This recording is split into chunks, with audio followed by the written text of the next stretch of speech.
کائنات میں ہر شے حرکت میں ہے، سیاروں سے لے کر ہمارے جسم کے خلیات تک سب کچھ چل رہا ہے، لیکن اس حرکت کو بیان کرنے کے لیے ایک خاص زبان کی ضرورت ہوتی ہے۔ فزکس کی دنیا میں یہ زبان اسکیلرز اور ویکٹرز پر مشتمل ہے۔ آئیے دیکھتے ہیں کہ یہ زبان کیسے کام کرتی ہے۔ تو اس سفر میں ہم کیا کیا دیکھیں گے؟ ہم حرکت کی سائنس سے شروع کریں گے، پھر اسکیلرز اور ویکٹرز کے درمیان فرق کو سمجھیں گے، دیکھیں گے کہ ویکٹرز کو کیسے دکھایا جاتا ہے، اور آخر میں یہ سیکھیں گے کہ ان سب کو ملا کر کیسے طاقتور نتائج حاصل کیے جاتے ہیں۔ تو چلیں سب سے پہلے حرکت کی سائنس کی بنیادوں کو سمجھتے ہیں، جو اس پورے تصور کی جڑ ہے۔ یہ ایک بہت بڑا سوال ہے۔ سوچیں، ایک کار جو سڑک پر چل رہی ہے یا ایک سیب جو درخت سے گر رہا ہے، ان سب کی حرکت کو بالکل ٹھیک ٹھیک بیان کرنے کے لیے ہمیں ایک منظم طریقے کی ضرورت ہے۔ اس منظم طریقے کا نام ہے میکانیات۔ یہ فزکس کا وہ شعبہ ہے جو صرف اس بات کا مطالعہ کرتا ہے کہ چیزیں آخر حرکت کرتی کیوں ہیں اور کیسے کرتی ہیں۔ میکانیات کی دراصل دو شاخیں ہیں۔ آج ہمارا فوکس کائنیمیٹکس پر ہوگا، یعنی حرکت کو بیان کرنے کے اوزاروں کا مطالعہ، اور اس کے دو سب سے اہم اوزار بالکل اسکیلرز اور ویکٹرز۔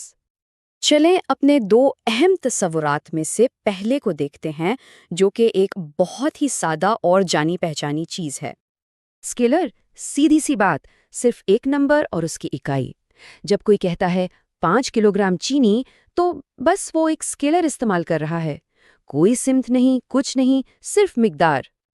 ہماری روزمرہ کی زندگی تو اسکیلر سے بھری پڑی ہے۔ فاصلہ، رفتار، وقت، یہ سب ایسی مقداریں ہیں جنہیں سمجھنے کے لیے سمت کی ضرورت ہی نہیں پڑتی۔ اور اسکیلرز کے ساتھ حساب کتاب کرنا بہت ہی آسان ہے۔ انہیں بالکل عام اعداد کی طرح جوڑا جا سکتا ہے، کوئی پیچیدگی نہیں۔ لیکن کیا صرف ایک عدد ہمیشہ کافی ہوتا ہے؟ حرکت کی پوری تصویر بنانے کے لیے ہمیں ایک اور جزو کی ضرورت پڑتی ہے۔ سوچیں، اگر کوئی کہے کہ یہاں سے 10 کلومیٹر دور جاؤ، اب یہ معلومات تو ادھوری ہے نا؟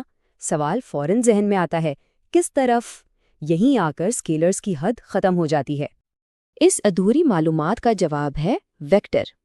ویکٹر میں دو چیزیں ہوتی ہیں، ایک تو اس کی قدر یعنی میگنیٹیوڈ، اور دوسرا سب سے اہم اس کی سمت یعنی ڈائریکشن۔ اس فرق کو ایسے سمجھے، 90 کلومیٹر فی گھنٹہ کی رفتار یہ صرف ایک عدد ہے، یہ ہوا اسکیلر۔ لیکن جیسے ہی ہم کہتے ہیں 90 کلومیٹر فی گھنٹہ شمال کی طرف، تو یہ ویلوسٹی بن جاتی ہے، ایک ویکٹر۔ دیکھا، صرف ایک لفظ شمال نے پوری کہانی بدل دی۔ تو ہم ایک ایسی چیز کو کاغذ پر کیسے دکھائیں جس میں سمت بھی ہو؟ چلیں دیکھتے ہیں کہ ویکٹر کو بصری طور پر کیسے پیش کیا جاتا ہے۔ اس کا جواب ایک سادہ سے تیر میں چھپا ہے۔ اس تیر کی لمبائی ہمیں ویکٹر کی قدر بتاتی ہے، اور جدھر اس کا منہ ہے وہ اس کی سمت دکھاتا ہے۔ سادہ ویکٹر بنانے کا طریقہ بالکل منظم ہے۔ سب سے پہلے ہم ایک پیمانہ طے کرتے ہیں، جیسے 100 نیوٹن کے لیے 1 سینٹی میٹر۔ پھر ہم بالکل صحیح زاویے پر ایک لکیر کھینچتے ہیں اور آخر میں تیر کا نشان لگا دیتے ہیں، جو سمت کی نشاندہی کرتا ہے۔ ہر قدم کا ایک مقصد ہے۔ اور یہ دیکھیں نتیجہ، اس تیر کی لمبائی ہمیں قوت کی قدر بتا رہی ہے، اور اس کا جھکاؤ اس کی سمت۔ ایک تصویر میں پوری کی پوری معلومات۔ اب جب ہم ویکٹرز کو سمجھ چکے ہیں، تو چلیے دیکھتے ہیں کہ جب ایک سے زیادہ ویکٹرز ایک ساتھ عمل کریں تو کیا ہوتا ہے۔ اصل مزہ تو یہی ہے۔ جب ایک ہی جسم پر کئی قوتیں لگ رہی ہوں تو ان کا مجموعی اثر کیا ہوگا؟ اسی مجموعی اثر کو ریزلٹنٹ ویکٹر کہتے ہیں۔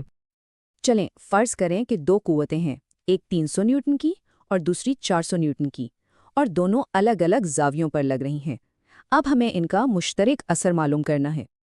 یہاں ایک بہت ہی زبردست طریقہ استعمال ہوتا ہے جسے ہیڈ ٹو ٹیل کہتے ہیں۔ ہم بس یہ کرتے ہیں کہ دوسرے ویکٹر کو اٹھا کر پہلے ویکٹر کے سرے پر رکھ دیتے ہیں۔ اب پہلے ویکٹر کی دم سے آخری ویکٹر کے سر تک ایک نئی لکیر کھینچیں، بس یہی ان دونوں کا مشترکہ اثر یعنی ریزلٹنٹ ویکٹر ہے۔ یہ ٹیبل ہمیں عددی نتیجہ دکھا رہا ہے۔ جب 300 نیوٹن اور 400 نیوٹن کی قوتوں کو ان کے مخصوص زاویوں پر جوڑا گیا تو نتیجہ ایک 680 نیوٹن کی قوت ہے، جو 49 ڈگری کے زاویے پر عمل کر رہی ہے۔ یہ ہیڈ ٹو ٹیل کا اصول ویکٹرز کو جوڑنے کا سب سے بنیادی اور طاقتور طریقہ ہے۔ یہ ایک سادہ سا اصول ہے جو ہمیں پیچیدہ قوتوں کے مشترکہ اثر کو سمجھنے میں مدد دیتا ہے۔ آخر میں ایک سوال، اس وقت جہاں بھی کوئی ہے اس پر کتنی قوتیں عمل کر رہی ہیں؟ کشش ثقل، زمین کا دھکیل، ہوا کا دباؤ، یہ سب کے سب ویکٹرز ہیں۔ خوش قسمتی سے ان کا مجموعی اثر یعنی ریزلٹنٹ 0 ہے، اسی لیے ہم سکون سے ہیں۔ لیکن کبھی سوچا ہے اگر یہ 0 نہ ہوتا تو کیا ہوتا؟